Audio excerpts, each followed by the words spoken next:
पुरुष का सीमन कितना महत्वपूर्ण है? क्या अपने सीमन को बर्बाद करना हमें आध्यात्मिक रूप से नुकसान पहुंचा सकता है? देखिए, आप जानते हैं कि आपकी शारीरिक मौजूदगी का आधार सीमन या वीर्य है। आप चाहे पुरुष हो या महिला, आपके शरीर को बनाने के लिए जिम्मेदार सामग्रियों का 50% ये है ना?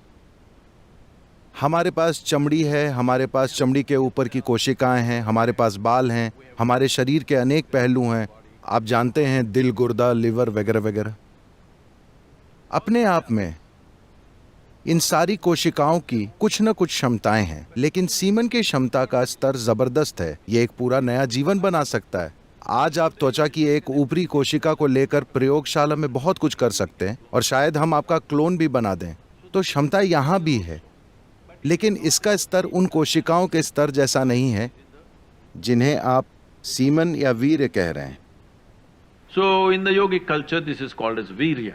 तो योग संस्कृति में हम इसे वीर्य कहते हैं। वीर्य को हम वज्र भी कहते हैं, जिसका अर्थ है स्थिरता या हीरा, जो सबसे कठोर चीज है।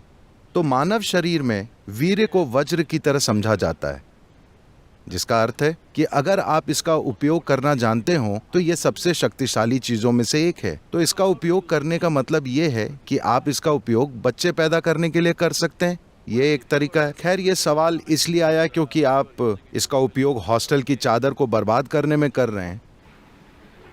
ठीक है? अगर आप इसका इस तरह से उपयोग कर रहे हैं तो आप मजबूर हैं, आप जो कर रहे हैं वो कर रहे हैं। ये कोई ऐसी बात नहीं है जिस पर नैतिकता के आधार पर कोई राय बनाई जाए। सवाल यह है कि कोई किस हद तक मजबूर होकर कुछ कर रहा है। लेकिन क्या इस शरीर की किसी भी चीज को एक दूसरे स्तर पर काम करने के लिए रूपांतरित किया जा सकता है? बिल्कुल। केवल सीमन ही नहीं, इस शरीर की हर चीज को रूपांतरित किया जा सकता है। देखिए,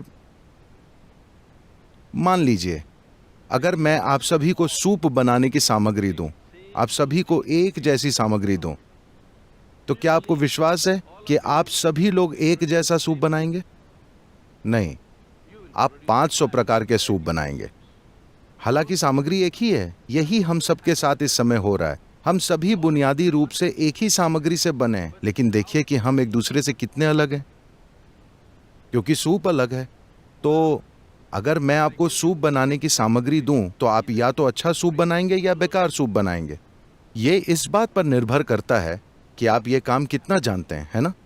तो ठीक ऐसा ही हर चीज के साथ होता है, केवल सीमेन के साथ ही नहीं। अपने मन और शरीर के हर आयाम को आप किसी जबरदस्त चीज में रूपांतरित कर सकते हैं, या आप इसे साधारण बना सकते हैं, या आप इसे गंभीर समस्या में बदल सकते हैं। जीवन के हर पहलू को। ऐसा ही जीवन के इस पहलू के साथ भी होता है। यही ऊर्जा, देखिए, लोग शाब्दिक अर्थ लेते हैं, लेकिन अगर आप किसी विशेष चीज जैसे त्वचा के ऊपर की कोशिका को पैदा करना चाहते हैं तो शरीर इस पर ऊर्जा खर्च करेगा। पर अगर आप सीमेन की एक कोशिका को पैदा करना चाहते हैं तो शरीर बहुत अलग स्तर की ऊर्जा खर्च करेगा। इसे वैज्ञानिक रूप से सिद्ध किया जा सकता है।